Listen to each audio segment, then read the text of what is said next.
Today's Cleveland Browns report is presented to you by Manscaped, the #1 service in the male grooming product. You can get 20% off and free shipping when you go to manscaped.com/chat and you use the promo code chat. We'll tell you more about their awesome products later on. I've got all the information for you down in the comments of this video, so make sure you check them out, manscaped.com/chat. All right, let's start things off by looking at the latest on the Jarvis Landry and Jadeveon Clowney front, and we got some more Browns news that came across right before we started filming, like Deebo Samuel, by the way, those trade rumors, and I'll look at 5 players I think the Browns should consider trading up for. So we're going to break down all of that, but first, let's start things off with number 80, Jarvis Landry. More for you, Cleveland. Great Twitter account, by the way, to follow if you want Browns news and rumors. Landry is likely going to decide between the Saints and Cleveland Browns.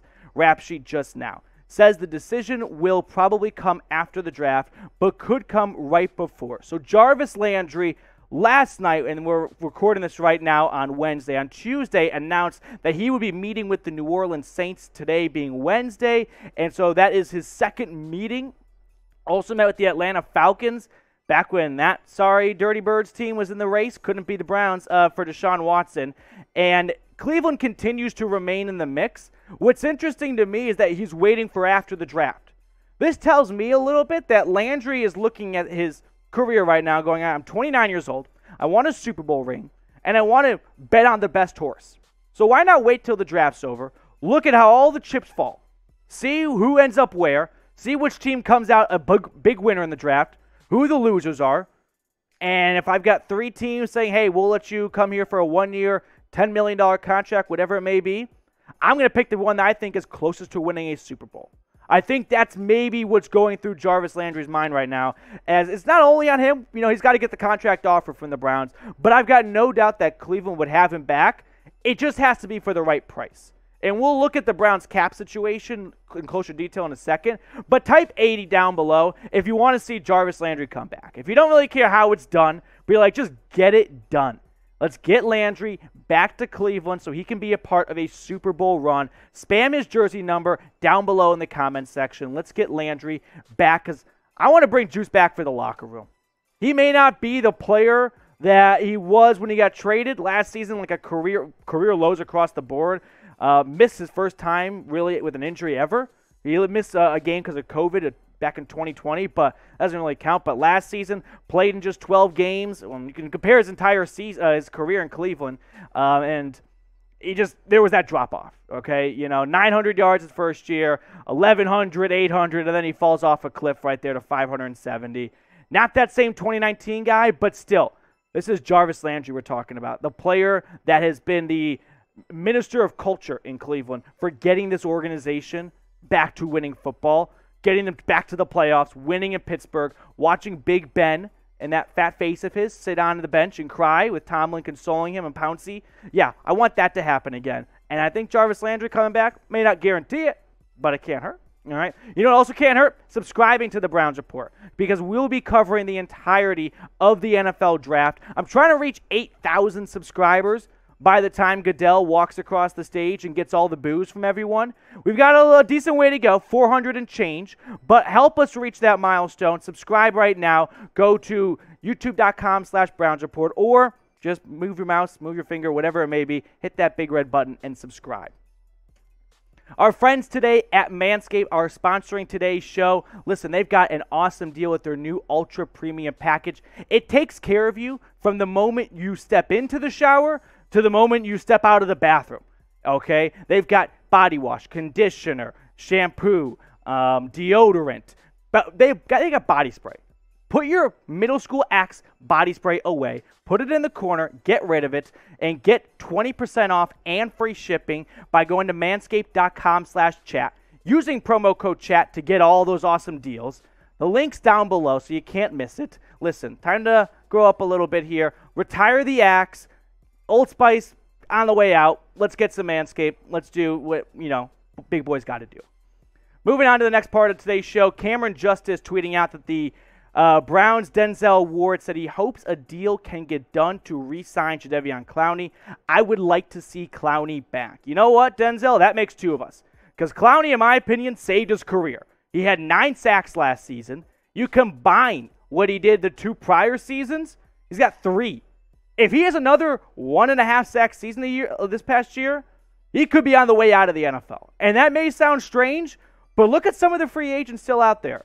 You're probably surprised at some of these bigger names, and like Clowney, a former first overall pick, still on the block. Yeah, Clowney, come back to Cleveland, okay? Now, there's some other stuff going on, including trade rumors we'll take a look at here, like Deebo Samuel, who has requested a trade. That was pretty big, shocking news that came across. Now, in order to make this happen, we got to at least look at the financial side of things. So for Clowney included, the Browns have $28 million in cap space. I don't know how. I don't know how you make Deshaun Watson a $230 million man, Denzel Ward, the highest paid corner. You take on Amari Cooper's $20 million contract. Don't forget Myles Garrett. Don't forget extending Chubb, Bitonio, and Teller. And somehow you walk away with this having $28 million in cap space. And don't forget, you still got Baker Mayfield on your books. If you trade him, you free up more room. Now, who wants a lot of money? Deebo Samuel. He's looking to get a contract extension. He's on his rookie deal. He apparently doesn't like being used in that wide receiver running back set. So it may come down to the 49ers going, we don't want to pay you, and him getting traded. The only way I see Deebo Samuel being traded to the Browns is if Andrew Berry celebrates 420 and watches draft day 3 to 4 times and is like, I'm Kevin Costner. I can do this. David Putney, we'll make it happen. I don't know how the Browns can trade for Deebo Samuel. Without a first-round pick, and apparently the Niners want a king's ransom. To me, that sounds like a high-up first-round pick and a future second-rounder and maybe like a third on top of it. The Browns don't have the ammunition that other teams do to get Deebo. It would be cool. They've got the 11th best odds right now, according to the sportsbook, at plus 1,600 to pull off a Deebo Samuel trade. So at least they're in the top half, where maybe Barry can watch draft day like 4 times and be like, this is going to happen. We will find a way. We will make it happen.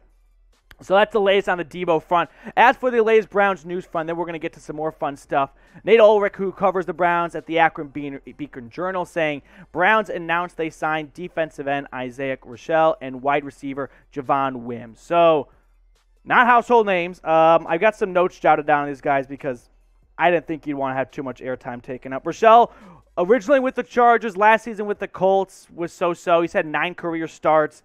His best year was in 2018. He had 5 sacks for San Diego. Yeah, back in 2018 there, San Diego. Javon Wims, former Chicago Bear, he keeps his head on straight. He never lets emotions get the best of him. If I had to bet on someone to not throw a punch in a football game, I'd put all my money on Javon Wims. That's the type of player he is. So, and no, he punched C.J. Gardner-Johnson and got destroyed. Next up, 5 players worth trading for. So the Browns don't pick until 44th in the second round of the 2022 NFL Draft. After losing that 13th overall pick to the Texans, I don't see them wanting to move up, but maybe they take these draft picks, all right, and they package a handful of them to get close to the end of round 1, early round 2.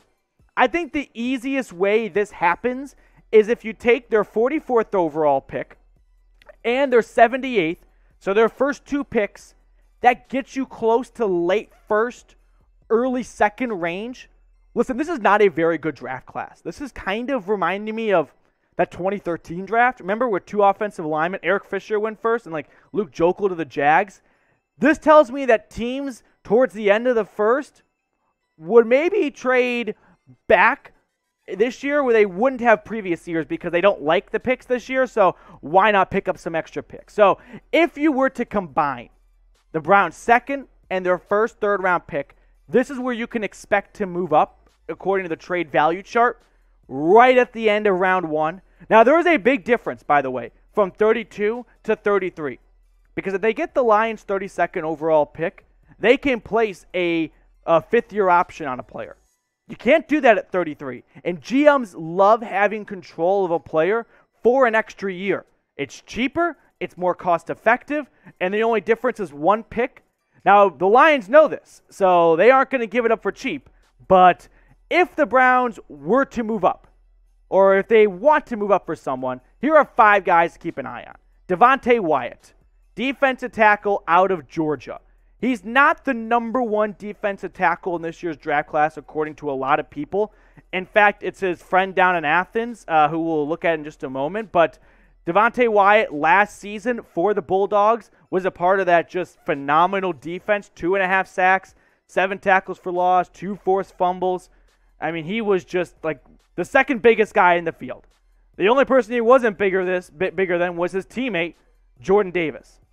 Devontae Wyatt, though, he may be better than Jordan Davis. This is the part of the show where you come up with your own Colin Cowherd analogy and go, listen, Jordan Davis is like a cute thing and all, but Devontae Wyatt's the person you bring home to meet your parents. Because even though Jordan Davis is a monster of a human being, for whatever reason, that didn't translate to better stats. In fact, when you compare them head-to-head, Wyatt had a better year last year. Now, he does not have the huge size that Davis has. Davis has like 30 pounds and a couple inches on him. But why didn't that result in more sacks and whatnot? You know, I know that for defensive tackles, it's not fair to completely measure them by stats because a lot of their job is statless things. You know, taking up 2 offensive linemen to free up one of their 5 awesome linebackers they had this year to get into the backfield. But Devontae Wyatt may be like the unsung hero that falls because he's not as big as Davis, but maybe he's sneaky better. What do you think, though? Do you want the Browns to trade back into round 1? Give me a Y for yes or an N for no if you'd like to see Cleveland make it happen. Find a way, trade back into round 1, knowing that it would cost a couple draft picks. That's the catch right there. 2 other guys to keep an eye on if they start slipping. Treylon Burks and our friend over in Columbus, Chris Olave. I don't expect Olave to fall towards the end of the second round, at the end of the first round. Burks, on the other hand, he has been slipping lately. When you compare their numbers head-to-head, they're very different wide receivers. And we know it's not really fair to compare college stats because of the conferences.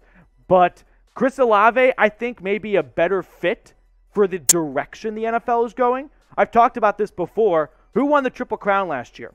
It wasn't a player who played like Calvin Johnson or Randy Moss. It was Cooper Kupp who played out of the slot. That's a little bit more of Chris Olave's speed. Burks, on the other hand, can be kind of a poor man's Deebo Samuel. You can line him up in a variety of ways. He's got awesome size. He can pinpoint the ball. He's got strong hands. He can go up and beat the DB at the point of attack. So they both offer great assets, but Treylon Burks, Chris Olave, if either of them start to fall, I think Andrew Berry's got to consider at least picking up the phone and seeing what it would cost to get one of them, because what a fun duo that would be. What a fun wide receiver that would be for Deshaun Watson to have Amari Cooper, Chris Olave, DPJ, Jakeem Grant, Anthony Schwartz. The list goes on and on. So who's your favorite wide receiver in this draft class? Remember talking about Garrett Wilson for like a month and a half? Like, those are the good old days. I wish the Browns could come close to him, but he was mocked to the Browns back at 13, back in January. Now he's like going 9. Okay, Seahawks may like him so much. So let me know who your favorite wide receivers. Try to keep it somewhat realistic, though, for where the Browns are going to be picking. George Pickens, that's a guy I like. I like Pickens. I don't want to trade up for Pickens because of the injury concerns. Even though that's not too big of a concern, but still, you just got to say it because that's what you do. But I like Pickens a lot. I also like Boye Mafe, the Senior Bowl standout from Minnesota.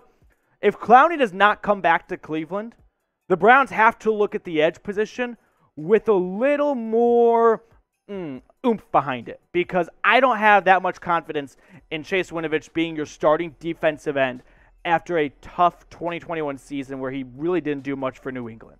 Mafe, on the other hand, last year for the Golden Gophers, 7 sacks, a forced fumble, got into the backfield. He's not a phenomenal run stopper. Listen, he's not a top 3, 4, 5 edge rusher in this draft class.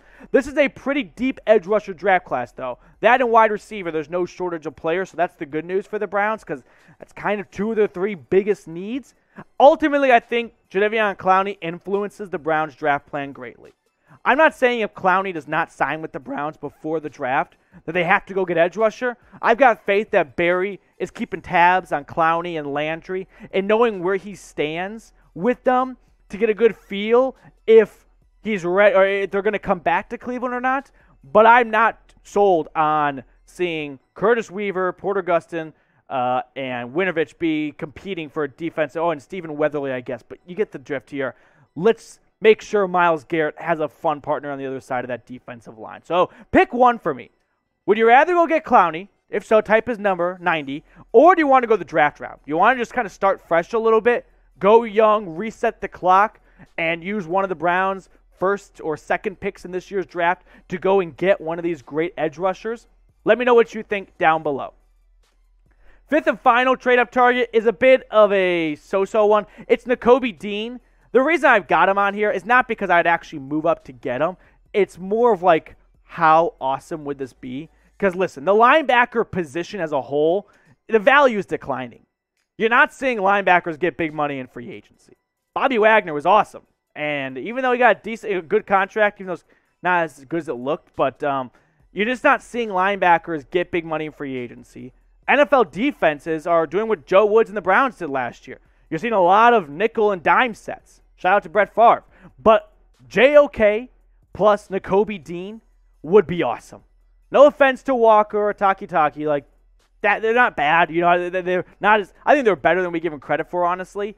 But to have those two young stud of linebackers working tandem together, that would be pretty awesome. So I would love to see that one happen. Although I don't think I would actually give up picks to do it. It's more like a Madden moment of if I could just do that and not give up anything, which isn't going to happen. That would be like my dream linebacker core.